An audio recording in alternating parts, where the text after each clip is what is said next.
This is wild. Candace Parker just detonated a truth bomb the WNBA never wanted dropped. Caitlin Clark being shut down for the entire year isn't just a setback for Indiana. It's a full-blown catastrophe for the entire league. And now the whispers are getting louder, not softer. What if Clark decides she's had enough and walks away from the WNBA altogether? That's not paranoia. That's the nightmare scenario. The league thought it had time to fix its problems, but time's up. Ask yourself, if Caitlin Clark quit tomorrow, what would the WNBA even look like? Spoiler, it would be a wreck. A mess they can't sweep under the rug anymore. Clark, just 2 years into her pro career, is officially sidelined with nagging groin and leg injuries. You can hear the frustration even in her carefully measured public comments. She's devastated, but fans know how to read between the lines. This isn't just about a lost season. This is about relentless pressure, an environment that failed her, and a league that refused to protect the very star keeping it alive. She was limited to 13 games this season, and she hasn't played since July 15th when she suffered a right groin injury in the final minute of the Fever's win versus the Sun right before the All-Star game. I mean, that's our girl. You know, that's our girl. And I feel like no matter what happened, you have to protect you, and you have to protect your career. Enter Candace Parker, a legend who knows better than anyone what it means to push a body past its limit. She didn't sugarcoat it. Parker flat out said Clark made the right call, shutting it down. She admitted that late in her own career, she ignored warning signs, tried to grind through injuries, and paid the price. Her message to Clark was crystal clear. Don't let the league bully you into risking your future. Don't make my mistake. Take care of your body first. That's wisdom delivered with authority. There's no reason to force anything. And I feel like her just kind of having that approach of doing what's best for her is all we can ask for, because we'd rather high-end sit out and then come back next season and we're ready to roll and we're ready to rock. And so we just been supporting her and she's been supporting us. She's always there. We're getting to watch film and she's in there walking through saying, hey. And we're like, get out, go do what you need to do. But I mean, she's still the same. And I feel like our approach, because we've been missing her for so long, is just to come in and compete. And we have a good rhythm, I think, with everyone that's came in. And so, just keeping that as our main focus. But here's the bigger issue. This isn't just about Clark's health. This is about the WNBA's entire future hanging by a thread.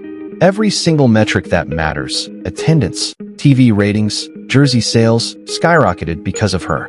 She didn't just elevate the Fever, she dragged the entire league into relevance. And now the WNBA's one golden ticket is sitting on the sidelines in street clothes while executives scramble to spin this disaster. The obvious, terrifying question is this. What if Clark says, I'm done? What if she decides her career, her body, and her future mean more than wrecking herself for a league that refuses to blow the whistle when she's shoved across the court? The fallout would be nuclear. Let's be honest, fans didn't show up because they suddenly cared about the WNBA brand. They showed up because they cared about Clark. They bought tickets for her. They wore her jersey. They tuned in for her highlights.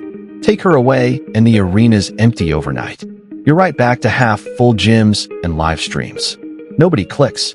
And don't forget, this was avoidable. The league already rolled the dice by refusing to protect her. Every game turned into a brawl. Defenders hip-checked her, elbowed her, shoved her in midair.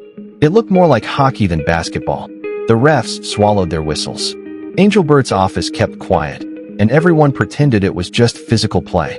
Now, their golden goose, the one laying all those golden eggs, is out for the year. Bravo, WNBA. Brilliant work. Steph White had said that they were hopeful that Clark would return by the end of the regular season. But Caitlin was unable to fully reincorporate back into practice, and she had never missed a game in her collegiate career or first year in the WNBA. So, this is definitely a blow, I'm sure, for the organization, but also for her. Fever went 8-5 when Clark played and 15-15 without her. You all did win the Commissioner's Cup for the first time in franchise history without her. So maybe that is also another precursor. But big picture from the outside looking in. I have been a player that has had a number of injuries. And Parker sees it clearly. Playoff basketball isn't just tough, it's brutal. Faster, harder, nastier. The worst possible time to push a star back from injury.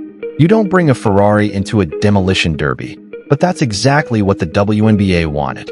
Clark limping around just to squeeze a few more ratings points. That's desperation, not leadership. The thing is, Clark knows she holds the real power. She doesn't need the WNBA. The WNBA needs her. She could quit tomorrow and still have her pick of opportunities. Broadcasting, endorsements, international ball, even starting her own brand.